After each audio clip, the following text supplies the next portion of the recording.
है सूर्यकांत जी, मौजूदा हालात कांग्रेस के लिए तो मुफीद नजर आ रहे हैं, लेकिन कांग्रेस में भी परेशानियां कम नहीं हैं। अब मुख्यमंत्री और एक मुख्यमंत्री की बात सामने आ रही है, उप मुख्यमंत्री की।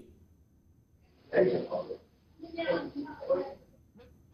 बड़ी स्पष्ट करना चाहता हूं। पहली बात तो यह कि आपके पास उदाहरण है 2007 से लेकर 2012 के बीच में पहले बीसी खंडूरी साहब चीफ मिनिस्टर थे, उनको हटाकर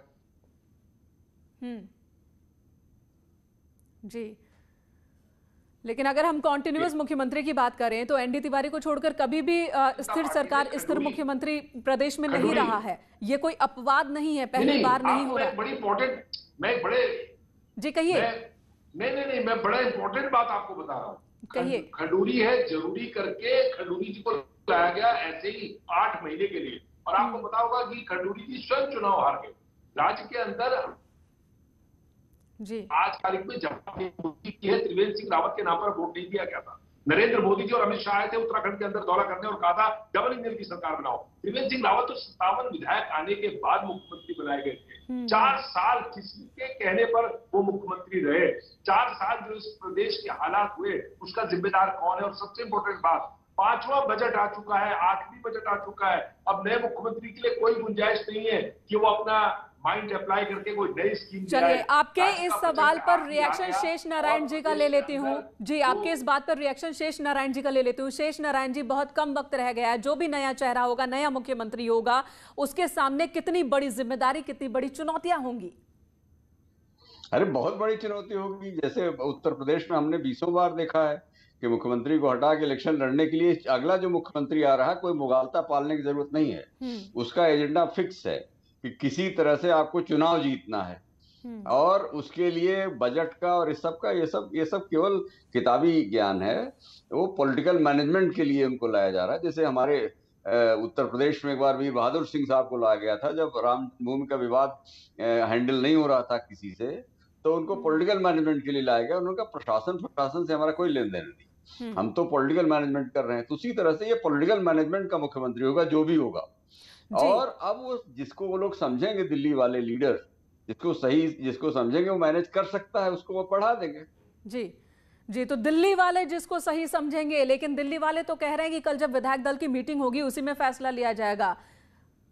जी, बने रहिए हमारे साथ। पूर्व मुख्यमंत्री विजय बहुगुणा इस वक्त हमारे साथ फोन लाइन पर मौजूद है। विजय बहुगुणा, वो भी दिल्ली से देहरादून पहुंच चुके हैं। विजय बहुगुणा जी, जो हलचल, जो बदलाव, इस पर आप क्या कह रहे हैं? नया मुख्यमंत्री कौन होगा, यही सवाल इस वक्त सबसे बड़ा है। देखिए, केंद्रीय नेतृत्व जो है वो बड़ी सूझबूझ से और बड़ी राय मशवरा करके और सबकी सहमति से निर्णय लेते हैं, और जो भी केंद्रीय नेतृत्व निर्णय लेता है उसका सम्मान होता है, उस पर टिप्पणी नहीं होती है। और परिवर्तन के लिए भी सबसे राय किया गया, और जो उनके विवेक में ठीक लगा। चीफ मिनिस्टर त्रिवेंद्र राव जी ने विकास के बहुत अच्छे काम किए। अब चुनाव का वर्ष है, पार्टी को लगता है कि किसी और को जिम्मेदारी देनी चाहिए, तो पार्टी नेतृत्व का स्वागत है।